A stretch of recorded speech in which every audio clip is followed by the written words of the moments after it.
ఉన్నది నా కొడుకు. నేను వాడిని కన్న రోజున ఇంత చిన్న పిల్లవాడు పుట్టాడు. వీడు ఈ పిల్లవాడు పుట్టాడని డాక్టర్ వచ్చి నాకు చెప్పాడు. వీడిని చూసి నా లోపల ఒక కొడుకును వేసేసుకున్నా. అంటే ఏమైంది? నా బుద్ధి అది ఆకారం పొందింది. నా పెట్టెలాగా నా కొడుకు కూడా నా లోపలికి వచ్చేసాడు. వచ్చినవాడు నా బుద్ధి పొందినవాడు. ఇక్కడున్న కొడుకు పరబ్రహ్మ స్వరూపం. వాడు కొడుకు కాదు. వాడెందుకో వాడి కోసం వాడు వచ్చాడు. వాడు ఒక ఆకారం ధరించాడు. వాడి జీవుడు వాడైనాడు. వాడి గోల వాడిని వదిలే, నా గోల చెప్పుకుంటు నాకు చెప్తున్నా. ఈ నా లోపల ఉన్న పిల్లవాడు వాడి ప్రతిబింబమైన కాదా? ఈ పిల్లవాడు ఇక్కడే ఉన్నాడు కదరా, నా లోపలికి వచ్చాడు. ఈ పెట్టే ఎవరు? మీ దగ్గర ఉన్న పెట్టే, దీని ప్రతిబింబం కదా. ప్రతిబింబం మీ లోపల ఉందా? ఈ పెట్టె పెరగదు, కానీ నా లోపలి కొడుకు పెరుగుతూ వచ్చాడు. ఎలా పెరిగాడంటే వీడెంత పెరిగాడో వాడంత పెరిగాడు. నేను నా కొడుకును పుట్టినప్పుడే చూశా కదా, ఇంత పిల్లవాడు కూడా నాకు తెలుసు. ఇప్పుడు నా కొడుకును నేను జ్ఞాపకం చేసుకుంటే నాకు ఇంత కొడుకు కనిపిస్తాడా? ఇప్పుడున్నంత పెద్ద కొడుకు కనిపిస్తాడా? మీరే ఆలోచించుకోండి. ఎవడు కనిపించాడు? ఇప్పుడున్నవాడు కనిపించాడు. అంటే వీడు పెరిగాడా? నీ లోపల పిల్లవాడు బొమ్మ ఎట్లా పెరుగుతుందరా? కొన్ని పెరగలేదుందాము. నీ లోపల ఇంకొకడు ఇంత పెద్దగా పెరుగుతుంటే, పోనీ నీ లోపల ఉన్న నీ కొడుకు, నేనేమో 5 అడుగుల 3 అంగుళాలు, నా కొడుకు 6 అడుగులు ఉన్నాడు. ఎట్లా పట్టాడు రా నా లోపల? పట్టాడా పట్టలేదా? వాడు పెరిగాడు కూడా కదా, లోపల ఉన్నాడు కదా. నీ లోపల ఉన్నాడా? చూడండి అలా, మీరు ఆలోచించండి. మీ లోపల ఒకడు పెరిగాడు, అంతవాడు ఎలా పట్టాడు? నీ కొడుకుని అట్లా అట్టే పెట్టండి, వాడిని కూడా పక్కన ఉండమనండి.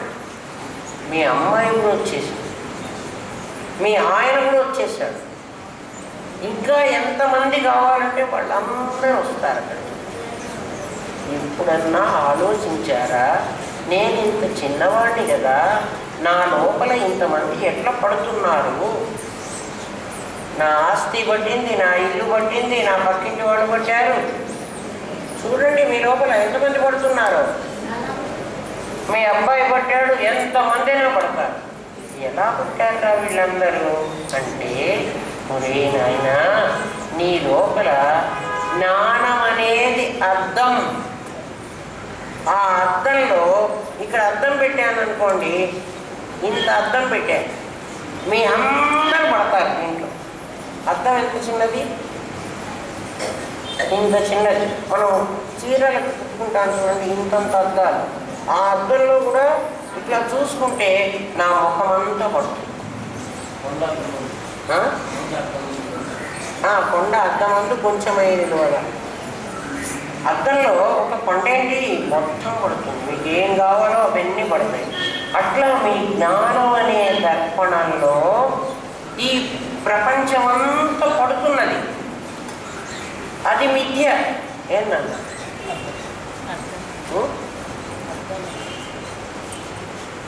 ఇది అర్థమా? ఏది ఇక్కడ అర్థం?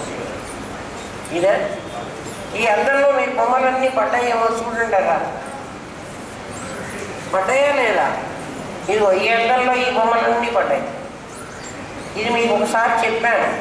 ఈ అద్దంలో బొమ్మలు నా జ్ఞానం దర్పణం. ఈ దర్పణంలో ఈ బొమ్మలన్నీ పడ్డాయి. ఇక్కడ నా మొగుడు, నా కొడుకు, నా ఇల్లు, నా వాకిలి, నా వాళ్ళందరూ ఉన్నారు. ఈ అద్దాన్ని తిప్పేశారు. వీళ్ళందరినీ తీసేసి మళ్ళీ వీళ్ళందరినీ వేసుకోవాలా నేను? ఆటోమేటిక్గా పోయినారు. ఎందుకని పోయినారు? వాళ్ళు యథార్థం కాదు, వాళ్ళు బొమ్మలు. అందుకని నేను ఒక జన్మ ఎత్తి ఒక దేహం ధరించి జ్ఞానం అనేది అర్థం. ప్రజ్ఞానం అర్థం కాదు. జ్ఞానం అనే అర్థంలో ఈ బొమ్మలన్నీ వేసుకున్నా వీళ్ళు నా వాళ్ళు అని. నా వాళ్ళు అని ఎప్పుడన్నా అంటే నేను ఒకడిని, నా వాళ్ళు ఒకడు. మధ్యలో మా ఇద్దరి రిలేషన్షిప్ ఉంది. నాకు కొడుకనో, నా కూతురనో, నా కోడలనో. మీరు చెప్తూ ఉంటారు కదా, అమ్మ మా అమ్మాయి. నేను కాసేపు అక్కడ కూర్చున్నానంటే తోకళ్ళు పిలుచుకొస్తారు నా దగ్గర. నేను కొంచెం సేపు మాట్లాడానంటే ఎవరితో, నా పోనీలే పాపం వాళ్ళు గురువు గారిని వచ్చారు కదా దగ్గరికి ఒకసారి మాట్లాడదామంటే మెల్లగా వాళ్ళ సమస్య, అమ్మ మా అమ్మాయికి ఏమి సంబంధం పెళ్లి చేస్తే బాగుంటుంది, మా అమ్మాయికి ఏ సబ్జెక్టులో మేము చదివిస్తే బాగుంటుంది, మెల్లమెల్లగా. అంటే నీకు నీ అమ్మాయి ఒక్కటే ముఖ్యం, నాకు చాలా ప్రపంచం ఉంది. పదే నేను మాట్లాడు, ఆలోచించండి చెప్తున్నాను. ఈ బంధం నా జ్ఞానం అనేటువంటి దర్పణంలో నేను వేసుకున్నాను. ఈ వేసుకున్న అద్దంలో పడ్డ బొమ్మ జ్ఞానం ఉన్నప్పుడు నేను జీవుడినైనానా లేదా? జ్ఞాత జ్ఞానం జ్ఞేయం కదా. అప్పుడు ఏమవుతోంది, నేను జ్ఞాతను అవుతున్నా, నా శక్తి జ్ఞాత అవుతోంది. నా జ్ఞానం ద్వారా నా వాళ్ళని వీళ్ళందరినీ నా అర్థంలో వేసుకున్నాను. అది వదిలేశాను, ఆ జీవుడు వెళ్ళిపోయినాడు, మళ్ళీ ఇంకొక జీవుడు తయారైనాడు. వీళ్ళందరూ నా వాళ్ళు అంటున్నాడు, వీళ్ళందరూ నా వాళ్ళు అంటున్నారు. ఇవన్నీ నామరూపాలు. నా లోపల నా అర్థంలో బొమ్మలు పడ్డాయి. ఏం బొమ్మలు? నా కొడుకు బొమ్మ, జ్ఞేయం. వాడు ఏమవుతాడు? జ్ఞేయం. ఎందుకు జ్ఞేయమైనాడు? నాకంటే వాడు భిన్నంగా ఉన్నాడు. నేను జ్ఞాతని, నా జ్ఞానం ద్వారా వాడిని చూసి వాడు పరబ్రహ్మ. నేను జ్ఞేయాన్ని వాడి మీద ఆరోపించా. ఆ జ్ఞేయం ఎక్కడుందంటే నా లోపల ఉంది. అట్లా నా లోపల అనేకమైన నాది ఉన్నది. నాది పేరు జ్ఞేయం. జ్ఞేయం అని ఎందుకన్నానంటే జ్ఞానం ద్వారా జ్ఞాత తెలుసుకునేటువంటిది. జ్ఞాత జ్ఞానం జ్ఞేయం ఇది సాపేక్షం. జ్ఞాత జ్ఞానం జ్ఞేయం. జ్ఞానం అనేటువంటిది దర్పణం. జ్ఞేయాలన్నీ దర్పణంలో పడ్డ బొమ్మలు, అంటే అద్దంలో పడ్డ బొమ్మలు. అందుకే శంకర భగవత్పాదుడు విశ్వం, నువ్వు ప్రపంచం అని చూస్తున్నావురా నాయన, ఈ విశ్వమంతా ఏమిటి అంటే నీ దర్పణ దృశ్యం, నీ అద్దంలో పడ్డ బొమ్మ. అక్కడ ఎవడో నడిచి వస్తుంటే నేను నాలో ఉన్నటువంటి నా కొడుకుని వాడి మీద వేసి వీడు నా కొడుకు అంటున్నా. ఆ బొమ్మ నీలోది, అది ప్రతిబింబం కాబట్టి దీన్ని ఇంకా మీకు చెప్పాలి, మీకు బాగా అర్థం కాలేదు నాకు తెలుసు, కానీ 8 దాటింది, 8:10 అయింది, అందుకని రేపు చెప్తాను దీని గురించి. జ్ఞేయం, జ్ఞేయమంతా కూడా నీ చేత చూడబడుతోంది. చూడబడ్డటువంటి పదార్థం ఎప్పుడూ కూడా చూపు చూసేవాడు కంటే భిన్నంగా ఉంటుంది. అది నీ సత్తు, నీ సత్తు జ్ఞేయ రూపం ధరించింది. నువ్వు చూస్తున్నది ఆ జ్ఞేయ యొక్క ప్రతిబింబాన్ని, నీ లోపల ఉన్న ప్రతిబింబాన్ని అక్కడున్న సత్తు మీద వేశావు. నీకు అది సత్తుగా కాకుండా ఆరోపితమైనటువంటి వ్యవహారంగా కనపడుతోంది. ఆరోపితమైనది నీ దగ్గర నుంచి వేశావు కాబట్టి, నీ దగ్గర నుంచి వేయబడిన వస్తువు యథార్థం కాదు కాబట్టి అది మిథ్య. అందుకని జగత్తు మిథ్య. మీకు అది అర్థం కాలేదు, నేను మళ్ళీ రేపు చేస్తాను. ఎందుకంటే చాలా టైము మన వాళ్ళు మాట్లాడుతామన్న వాళ్ళు తీసుకున్నారు. వాళ్ళు ఖచ్చితంగా మీకు ఏదైనా ఆత్మ విషయం బోధించుంటే నేను కూడా ఆ టైం వేస్ట్ కాలేదు అనుకుంటేదాన్ని. ఆ టైం వేస్ట్ అయిపోయింది. ఎందుకంటే మీ పాఠానికి కొంచెం మీకు తక్కువైంది. మీరు ఈసారి మాట్లాడేటప్పుడు ఎవరైనా ఆత్మగా మీరు ఏది, నేను ఎట్లయితే ఎక్స్పీరియన్స్ చేసి ఒక్కొక్కటి మీరు చెప్పగలుగుతున్నాను అట్లా మీరు చెప్పండి. అది మీ సాధన, అప్పుడు మీరు ఫలించినట్టు. అట్లా కాకపోతే మాకు భయం వేస్తుంది. భయం ఎందుకు వేస్తుంది? ఎవరికి వేస్తుంది? నీకు తెలిసిన విషయం మాట్లాడడానికి. ఏమ్మా అన్నం ఎట్లా ఉండాలో చెప్పండి అని నేను అన్నాను అనుకోండి, మీకు తెలీదు. 1 గ్లాస్ బియ్యం పోయాలి, 2 గ్లాసులు నీళ్ళు పోయాలి, పొయ్యి మీద పెట్టాలి, కాసేపు కలయి పెడితే అన్నం ఉంటుంది. ఎందుకంత ధైర్యంగా చెప్పగలిగారు? మీకు అది బాగా తెలుసు. ఇది బాగా తెలిస్తే మీరు ఇట్లాగే మాట్లాడతారు. ఇప్పుడు నేను మాట్లాడుతున్నాను. బాగా తెలుసుకోండి. తెలిసిందని కప్పేసుకోకండి, ఖచ్చితంగా తెలుసుకోండి. అప్పుడు మీకు భయం ఉండదు.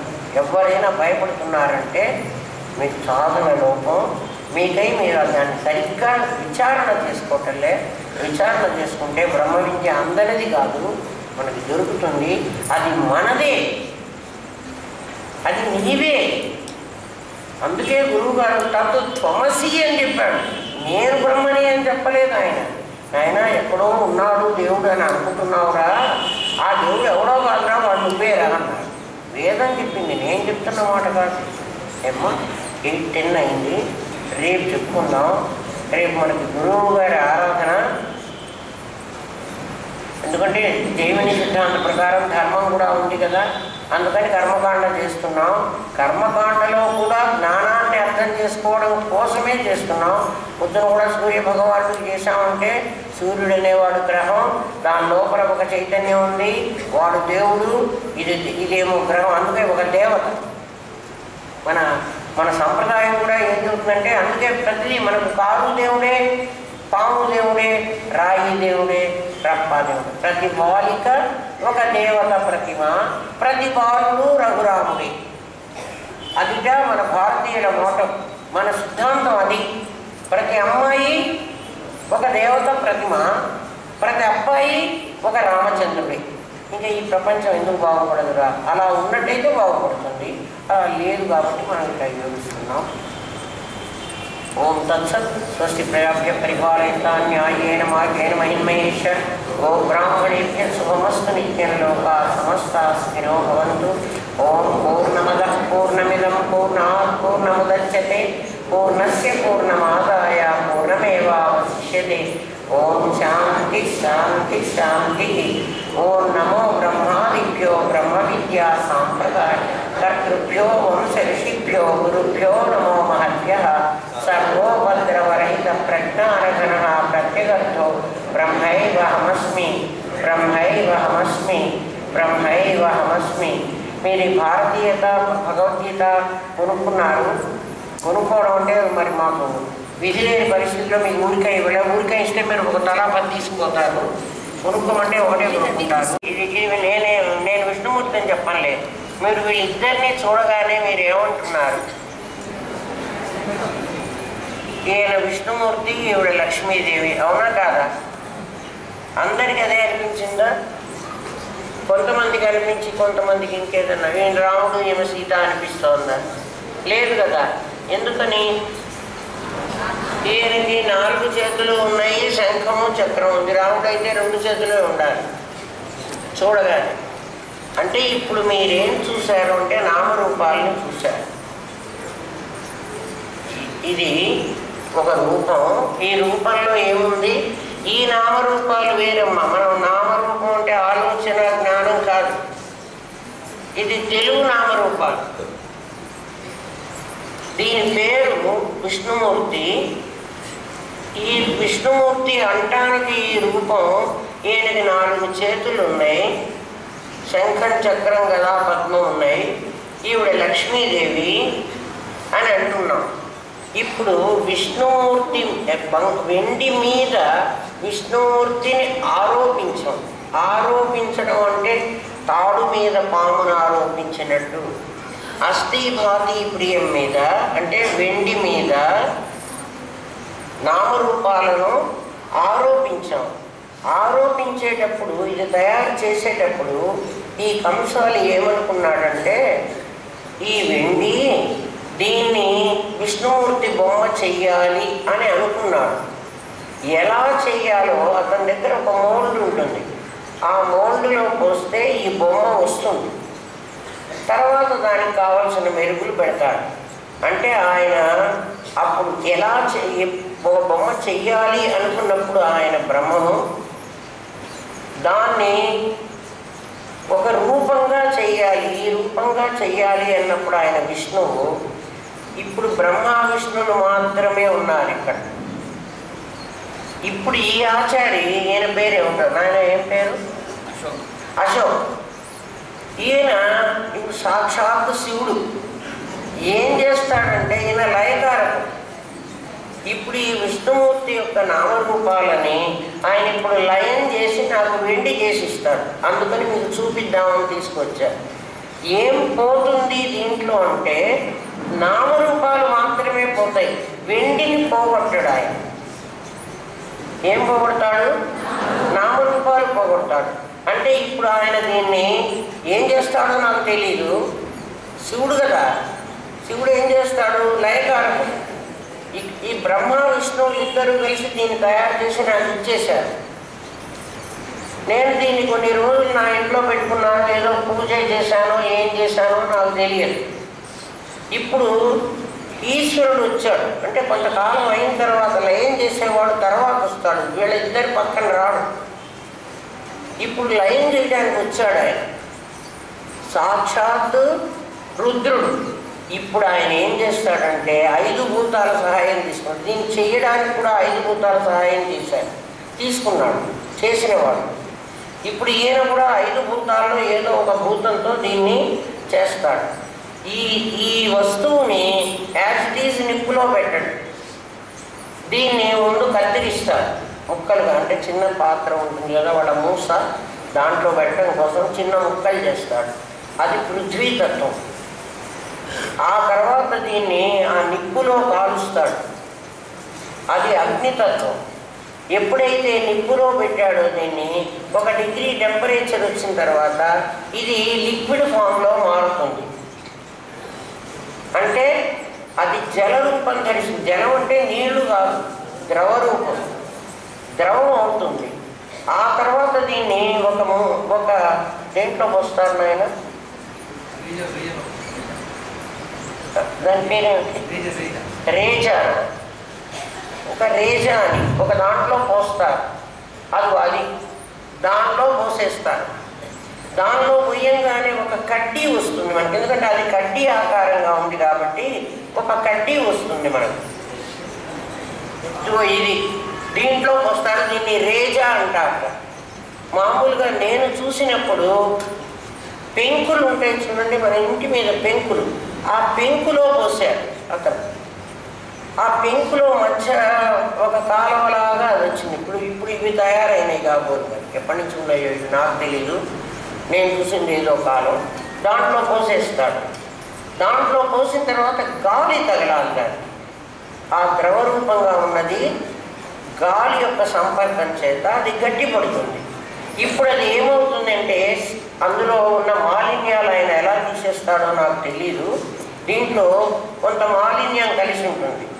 మనకు కూడా సృష్టి జరిగినప్పుడు సత్తు చిత్తు ఆనందం యాజ్ ఇట్ ఈజ్ నామరూపాలు కావు. ఎవరు కలవాలి మీకే తెలుసు. అందులో నుంచి పొటెన్షియల్ అయినటువంటి దాంట్లో నుంచి ఒక శక్తి విడుదలవుతుంది. అప్పుడు అది మ్యాటరు, ఇది ఎనర్జీ అవుతుంది. దీంట్లో నుంచి బయటికి రావాలి ఒక శక్తి. అది వస్తేనే ఈ బొమ్మ తయారవుతుంది. ఏమిటా శక్తి? ఇది సాగే శక్తి. ఇది సాలిడ్గా ఉన్నటువంటిది, ఘనంగా ఉన్నటువంటిది. ఇట్లా సాగాలి, బొమ్మలాగా కాబట్టి ఒక రేకులాగా రావాలి. అట్లా రేకులాగా అవుతుంది. ఇప్పుడు ఈ నామరూపాలు మీరు కరుగుతున్నప్పుడు చూడండి, ఇప్పటి వరకు ఇట్లా రూపంగా ఉన్నది శివుడు పార్వతి. వీళ్ళేమో ఇప్పుడు శివుడు పార్వతి అంటాం మనం, దీన్ని వెండెనం. ఆ రేజలోకి వచ్చినటువంటి దాన్ని, ఆ కడ్డీని వెండి కడ్డీ అంటాం, దాన్ని శివుడు పార్వతి అనం. అంటే నామరూపాలు పోయి దాని ఒరిజినల్ స్థితికి వెళ్ళింది. ఇప్పుడు శివుడు పార్వతి చచ్చిపోయినారు, విష్ణువు లక్ష్మి చచ్చిపోయినారు కదా. మరి ఉన్నదెవరు? అధిష్టానం ఉంది కదా. ఆరోపితం పోతుంది. ఎవరైనా చచ్చిపోయినారంటే అది పోయింది, దాని వెనుక ఉన్న అధిష్టానం ఉంది. ఆరోపితం అధ్యాసన యథార్థంగా ఉన్నదే. తాడు మీద పాము నిజంగా ఉన్నది కాదు, దాన్ని తాడు మీద అధ్యసించాం. ఆ అధ్యాస పోతుంది. ఇప్పుడు ఈ అధ్యాసని పోగొడుతున్నాడు. ఒక పరి జగమును వెలినిడి ఒక పరి లోపలికి కొనుచు. ఒకసారి ఈ వెండిలో నుంచి నామరూపాత్మకమైన ఈ విగ్రహం బయటికి వచ్చింది. ఒక పరి లోపలికి కొనొచ్చు. ఎక్కడికి పోయింది ఈ విష్ణువు, ఈ లక్ష్మి ఎక్కడికి పోతారు? మళ్ళీ వెండిలోకే పోతారు. వాళ్ళు పుట్టింది వెండిలో నుంచే, వాళ్ళు పోయేది వెండిలోకే. ఈ మధ్యకాలంలో ఆ వెండి ఈ విగ్రహంగా తయారవడానికి ఒక కందు అనే ఒక పదార్థాన్ని కలుపుతున్నారు. మరి ఎందుకు? అస్సలైన వెండి ఎందుకు రాదా నాయన? చేయటానికి రాదు. 100% 999 వెండి నీకు ఇచ్చాను అనుకో, నువ్వు ఈ బొమ్మ చేసి ఇవ్వలేవా నాకు? రావు. ఎందుకు రాదు? మెత్తగా ఉంటుంది. అది చూసారా? దాన్ని బొమ్మ చెయ్యాలంటే, దాన్ని ఇట్లా బొమ్మ చేయాలంటే దీంట్లో ఏదో ఒకటి కలపాలి వాడు. అట్లా పరమాత్మ కూడా దాంట్లో సత్వరజస్తమో గుణాలు అనేటువంటి వాటిని కలపకపోతే ఈ బొమ్మలు తయారు కావు. ఈ గుణాలు తీసేస్తే, అందుకే పరమాత్మ నిర్గుణం. ఈ గుణాలు తీసేస్తే మళ్ళీ దాని ఒరిజినల్. ఇప్పుడు దీన్ని మళ్ళీ 999 చేసి ఇవ్వగలడు ఆయన. దీనికి దానికి తేడా ఏమిటంటే, ఇది నేను ఒక 10 గ్రాములు, ఇది 10 గ్రాములు ఉండదులేండి, మీరు చెప్పడానికి చెప్తున్నాను. 10 గ్రాముల వెండి ఆయన ఇచ్చి, నాయన ఇది కొంచెం నాకు దీన్ని వెండి ముద్ద చేసి ఇయ్యి అని అడిగాను అనుకో, అమ్మ దీంట్లో వెండి 4 గ్రాములే వస్తుంది, 6 గ్రాములు వెండి రాదు అని చెప్తారు. ఎందుకయ్యా నేను 10 గ్రాములు కొనుక్కున్నాను కదా, ఎందుకు రాదు అంటే, మీరు కొనుక్కున్న వెండి 4 గ్రాములేను, దాంట్లో 6 గ్రాములు ఏదో కలిపాడు, వాడు కలిపి మీకు బొమ్మ చేసి ఇచ్చాడు, లేకపోతే మీకు బొమ్మ రాదు. ఇప్పుడు 6 గ్రాములు తీసేస్తేనే మీ వెండి మీకు వస్తుంది అంటాడు. అంటే దీంట్లో ఏదో కలిసి మళ్ళీ అది తీసేసి ప్లస్సులు మైనస్సులు వీటిల్లో ఉంటాయి. కానీ మన బొమ్మలో మాత్రం ఏం కలవలే, కలిసినట్టుగా కనిపిస్తుంది. యథార్థంగా ఏం కలవదు. ఎందుకని కలవదు? కలవదని మీరు ఎందుకు చెప్తున్నారు అంటే, తాడు మీద సర్వాత్మన పాము లేదు, నాకు పాములాగా కనిపించింది. అది ఎలా కనిపిస్తోందంటే, ఒక సూర్యకిరణం, సూర్యరశ్మి, సూర్యకిరణం ఒక్కటే. అది ఒక యాంగిల్లో పడ్డప్పుడు మాత్రమే కాంతి పరావర్తనమై నాకు 7 రంగులు కనిపిస్తున్నాయి. యథార్థంగా సూర్యకిరణం ఒకటే ఉంది. నాకు కనిపిస్తున్నటువంటి ఇంద్రధనస్సు రెయిన్బో, దాంట్లో వెబ్జిగా కదా, దాంట్లో వైలెట్ ఉంది, గ్రీన్ ఉంది, రెడ్ ఉంది, అన్నీ ఉన్నాయి. ఒక్క రంగు నాకు తెచ్చివ్వండి, మీకు ఎంత డబ్బన్నా ఇస్తా. తేగలరా? ఎందుకని తేలేరు? మీరేమంటారంటే, అది నిజంగా లేదండి, ఎలా తెమ్మంటారు అంటారు. అట్లా ఈ బొమ్మలు తయారైనప్పుడు ఈ బొమ్మలు ఏదో కలిపాం, అది తీసేస్తే మళ్ళీ నా వెండి నాకు వస్తుంది. కానీ ఆ బొమ్మలు తయారైనప్పుడు ఏం కలపలే, యథార్థంగా అక్కడ ఏమీ లేదు, అది ఉన్నట్టుగా నాకు కనిపిస్తోంది. ఎండమావుల్లో నీరు కదా, సూర్యకిరణాల్లో రంగులు, ఇవన్నీ ముచ్చపు చిప్పలు వెండి, తాడు మీది పాము, అన్నీ అలాంటివి. ఇప్పుడు ఈ నామరూపాలను ఎలా లయం చెయ్యాలో మీకు ప్రాక్టికల్గా చూపిస్తాడు ఆయన. అశోక్ గారు మీకు ప్రాక్టికల్గా చూపిస్తాడు.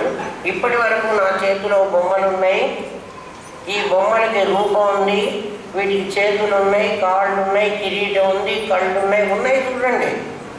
కానీ ఈ కళ్ళు కాదు, మరి ఏంటిది?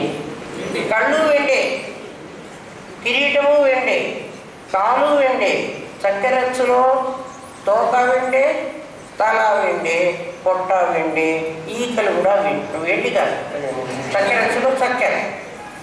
అట్లా ఈ బొమ్మలో ఇవన్నీ కూడా నామరూపాలుగా మనకు కనబడుతున్నది కూడా అన్నీ కూడా వెండే. చెయ్యి వెండే, తల వెండే, జుట్టు వెండే. అమ్మవారి కబరీ బంధం చూడమంటాడు చాలండి, ఇదిగో కబరీ బంధం వెండిగా చూస్తున్నాను నేను. అక్కడ కబరీ లేదు అంటే కొప్పు, ఇక్కడ ఏం లేదు, నేను చూస్తున్నది వెండి. ఇది ఎట్లా లయం అవుతుంది, నామరూపాలు ఎట్లా పోతాయో మీరు చూడండి. ఆయన మూసలో పెట్టగానే పెట్టినప్పుడు మీకు ఇట్లాగే బొమ్మ కనపడుతూ ఉంటుంది. ఆ వేడి ఎక్కే కొద్దీ ఇది కొంచెం కొంచెం కొంచెం కరిగి ఒక్కొక్కటి లోపలికి కాసుల పేరు కరిగితే పైన లక్ష్మీదేవి మెల్లమెల్ల కరుగుతుంటుంది. కాసేపటికి కాస్త ఆ కాసు ఇలా కిందికి వెళ్ళిపోయి లిక్విడ్ ఫామ్లో ఆ మూసలో కనబడుతుంది. చివరికి కొంతసేపటికి దీన్ని ఒక ద్రవ రూపంగా మీకు చూపిస్తాడు ఆయన. ఆ తర్వాత కడ్డీ చేసేస్తాడు. మీరు ఇప్పుడు చూడండి ఈ విషయాన్ని. ఈ ప్రపంచమంతా కూడా ఆయన రుద్రుడే ఏం చేస్తున్నాడు అంటే అక్కడ మంట పెడుతున్నాడు కదా, ఈ రుద్రుడు సునామీ పుట్టిస్తాడు, భూకంపం పుట్టిస్తాడు, లేకపోతే ఇంకేదో చేస్తాడు. మొత్తానికి ఈ నామరూపాలన్నీ మళ్ళీ పంచభూతాల కారణంగానే మళ్ళీ యథార్థ రూపానికి వెళ్తాయి. కాబట్టి చచ్చి ఎవ్వడు పోడు, నామరూపాలు పోతాయి, వస్తువు అలాగే ఉంటుంది, అధిష్టానం అలాగే ఉంటుంది, దాంట్లో ఉన్న శక్తి కూడా అలాగే ఉంటుంది, ఇప్పుడు కూడా అది అలాగే ఉన్నది. అందుకని దీన్ని అధిష్టానంగా చూడటం నీకు అలవాటైతే, ఎందుకంటే సూర్యకిరణాలని 45 డిగ్రీల్లో పట్టకం మీద పడ్డప్పుడు మాత్రమే నీకు ఇంద్రధనస్సు వస్తుంది, కానీ లేకపోతే సూర్యకిరణాలు తెల్లగానే ఉంటాయి, ఇంద్రధనస్సు లేదు. కానీ ఒక యాంగిల్లో చూసినప్పుడు వస్తోంది. నువ్వు కూడా ఇది నా భార్య, వీడు నా కొడుకు, ఇది నా తల్లి, ఇది నా గురువు అని చూస్తుంటే వాళ్ళట కనపడుతున్నారు. ఎందుకంటే వెండి వెండిగా కనపడకుండా విష్ణుమూర్తిగా కనపడుతుందా లేదా? అర్థమైందా?